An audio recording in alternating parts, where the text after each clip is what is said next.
What's up, Taiwan? I'm Brossard with news from here in Taiwan and around the world. The military has spotted 45 Chinese aircraft and 6 Navy vessels operating in waters around Taiwan in the last 24 hours. The country's defense ministry says 26 aircraft, including fighter jets and drones, entered the country's Air Defense Identification Zone, or ADIZ. That's the highest number so far this year. These incursions come just a few days before President-elect Taichung's inauguration on Monday. The family of a Taiwanese army officer who's been held in China for months is trying to get him released. They've asked the army to discharge him so he can be treated as a civilian. 我们想说可以用让他说已经不是军人的身份让他用百姓的身份看能不能早点让他回来他有个家庭要养然后小孩子跟太太也都想也能够早一点回来，就是让他救啦，心爱救啦。 China's Coast Guard rescued the officer after his fishing boat drifted into Chinese waters near Taiwan's outlying Jinmen Islands in March. He's been held ever since because of his status as an active duty soldier.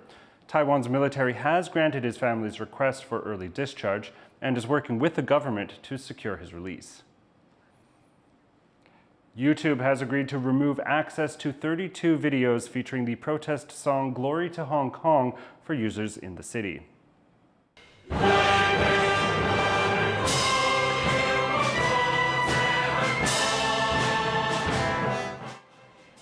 The company is complying with an order from Hong Kong's Court of Appeal, which says the song could be used to incite secession and violence against the state.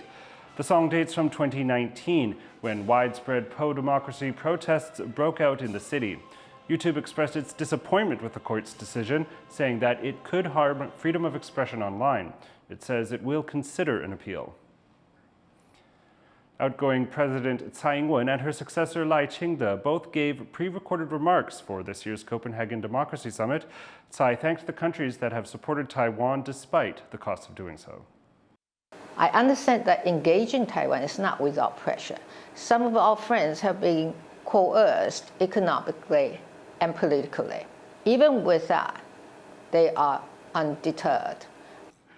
The annual summit brings together world leaders to discuss issues of protecting and promoting democracy. Other prominent speakers included European Commission President Ursula von der Leyen and former U.S. Secretary of State Hillary Clinton. Taiwan's digital minister also spoke remotely at the summit, which focused on how technology impacts democracy. President-elect Tsai's remarks addressed the Ukraine war, a major concern among European countries. He called the conflict a lesson for Taiwan. We must not repeat the values of the past that led to Russia's invasion of Ukraine.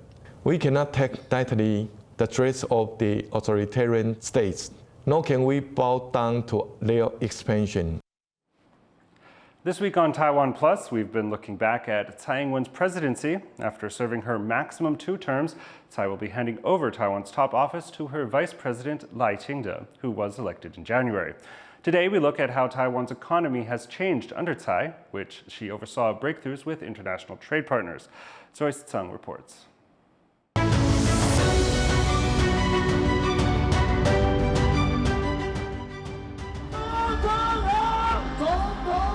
When Tsai Ing-wen became president in 2016, one of her goals was to lift Taiwan's economy after almost 2 decades of subpar growth. Her predecessor, Ma Ying-jeou, averaged 2.5% GDP growth across his 8 years in office. In her first term, Tsai punched similar numbers, averaging 2.6% annual GDP growth. Then the world changed.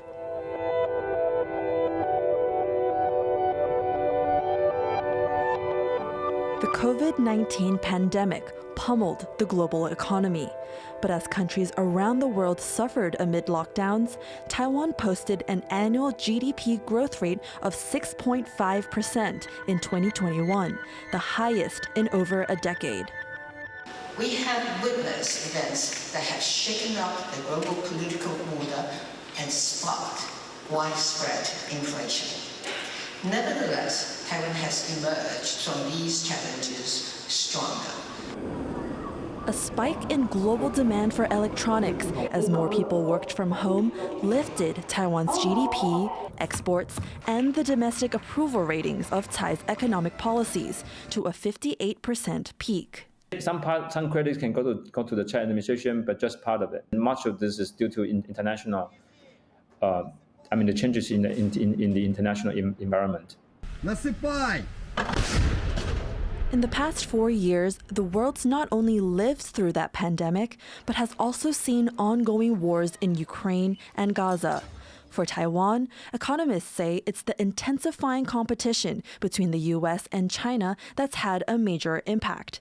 China was once a hub for foreign investment, but amid government raids and strict anti-espionage laws, foreign firms began looking for new destinations. Tsai had already been pushing to make Taiwan more investment-friendly, including efforts like overhauling intellectual property laws to better protect trade secrets. Those efforts helped raise Taiwan's profile as a prime destination for international investment.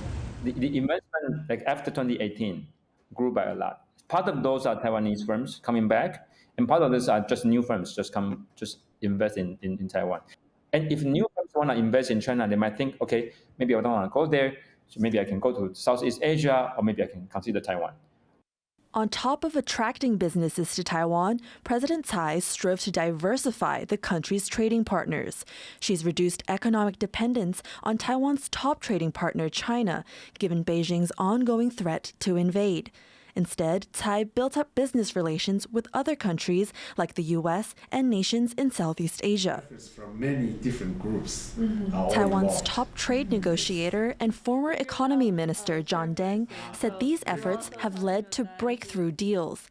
That includes this document, the first set of agreements under the landmark U.S.-Taiwan Initiative on 21st Century Trade, signed in 2023.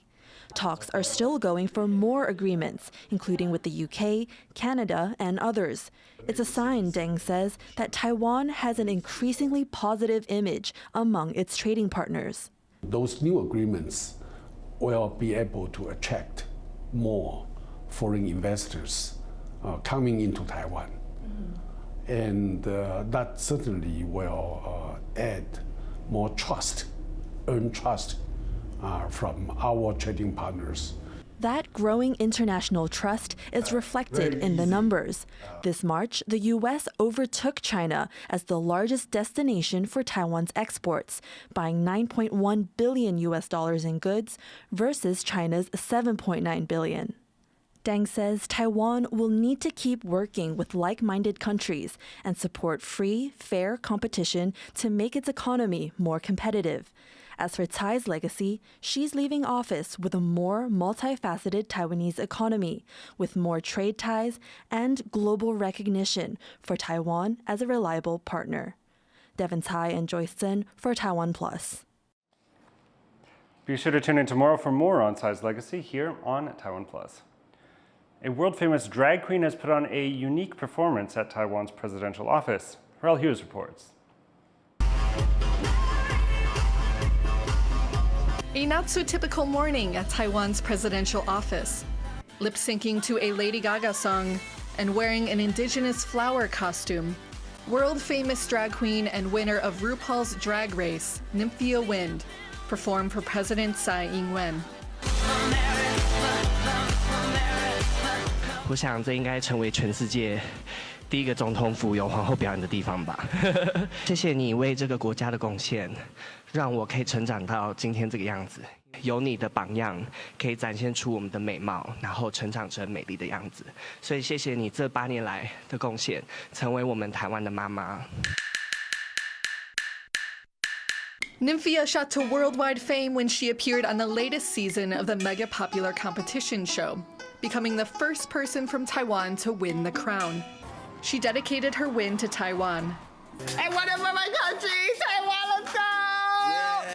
Taiwan has become a beacon for LGBTQ+ rights in Asia, championed by President Tsai during her 8 years in office. Under her leadership, Taiwan became the first country in Asia to legalize same-sex marriage in 2019.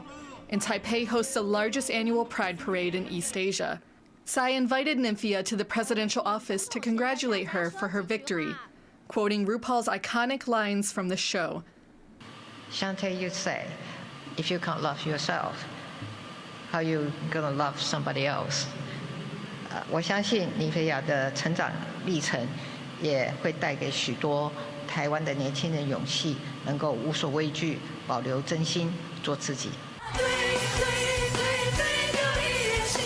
Nymphia also performed to a song by Taiwanese singer Huang Fei and was joined by her drag family to lip sync to the song Womanly by Tsai. The song about a young boy bullied for his perceived effeminate behavior and whose death led to the passage of the 2004 Gender Equity Education Act in Taiwan, a shift by the government for a more holistic understanding of gender. As Tsai prepares to leave office, the rainbow legacy she leaves behind will continue on the drag race runway. Alex Chen, Jeffrey Chen, and Harrell Hughes for TaiwanPlus. The Health Ministry has proposed making Taiwan the first country in Asia to legalize surrogate motherhood. The ministry has proposed changes to the Artificial Reproduction Act that would legalize unpaid surrogacy. It would also give same-sex couples and single women access to assisted reproduction services. These treatments are currently only allowed for married heterosexual couples dealing with infertility. Public health centers in Taiwan's second biggest city are chronically understaffed, with some lacking doctors. As John Van Chiest reports, it's part of a nationwide shortage in the public health sector. Dr. Zeng Ya-chun advises a patient about COVID vaccines at this public health center in Taichung. With a population of more than 2.8 million, around the size of Chicago, this city has a lot of patients in need of care. But public centers like this are severely short-staffed. Centers in 7 city districts don't have doctors. And even where there are full-time doctors, doctor-to-patient ratios are high. It's common for centers to have to look after more than the 15,000 patients they're meant to handle. Dr. Zeng has her own practice, a pediatric clinic. But for 6 years, she's been coming to this clinic in her spare time to help patients of all ages. 因为他们在找寻医师的还是有一定的困难度，所以我们还是愿意出来支援。One reason it's hard to find doctors is the heavy workload. At public health centers, they're expected to care for patients, but also do administrative tasks and help with public health campaigns. This and lower pay make work in private practices far more attractive. 说在医疗资源丰富，我们这边看诊，比如说看疾病的个案会少。And it's not just a problem in Taichung. Nationwide, the number of public health centers without doctors has roughly doubled over the past decade. Last year, over 70 of the around 370 had no one full-time. In cities like Taichung, at least, there are doctors like Dr. Zeng willing to give their time. Rural areas, though, are far more hard hit. Officials in Taichung say they're working to improve the situation. 未来将在持续争取增加人力，减轻卫生所服务的负担。 But so far this year, only 4 doctors there have signed up. The city wants more cooperation with hospitals. But without more concrete plans, managing the doctor shortage in public health centers may prove an uphill struggle. Justin Wu and John Van Trieste for TaiwanPlus. An NGO is sounding the alarm over the ecological threats facing Taiwan's seaside recreation areas. Greenpeace says 2 scenic spots in the north and 1 in the far south are the most threatened regions in the country. They point to noise and potential oil leaks from boat traffic, endangering dolphins, turtles, and other marine life. The group says surveys have also found mounds of trash and damaged corals in popular dive sites in these areas, as well as the Penghu Islands in the Taiwan Strait. Thank you for watching What's Up Taiwan. You can visit the TaiwanPlus website or follow our social media for more stories from Taiwan and around the world. Now finally, we take you to the Tate Britain in London, showing the works of 100 forgotten British female artists. I'm Philip Brossard. Take care. We'll see you next time.